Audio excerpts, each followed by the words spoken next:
Hello guys, আজকে আমরা এসেছি লোকনাথ বাবার একটা আশ্রমে। সেটা হচ্ছে আমতা মুন্সিরহাটের ওখানে, বরগেছিয়া বলে এটাকে। সামনে একটা ফ্ল্যাট দেখছেন, এটাও এই সংস্থারই।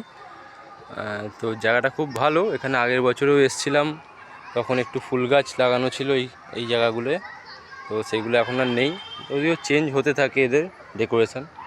ও সামনে মন্দির আছে, মন্দিরের পেছন দিকে আপনারা মাঠ পাবেন। ওখানে মাঠের মধ্যে বসে রেস্ট নিতে পারবেন। একদিন ঘোরার জন্য বেশ ভালো জায়গা, একটু মনোরম দৃশ্য, মন মেজাজটাও ঠান্ডা হবে, শান্ত পরিবেশ।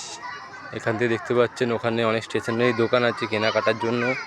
এখানে আপনারা পুজোর জিনিসপত্র পেয়ে যাবেন। আজকে ওয়েদারটা খুব সুন্দর, দেখতেও বেশ আপনাদের ভালো লাগবে। পুরো জায়গাটা অনেকটা বড়োর মধ্যে জায়গা আছে। মন্দিরের ভেতরে এখানে মোবাইল অ্যালাউ নেই।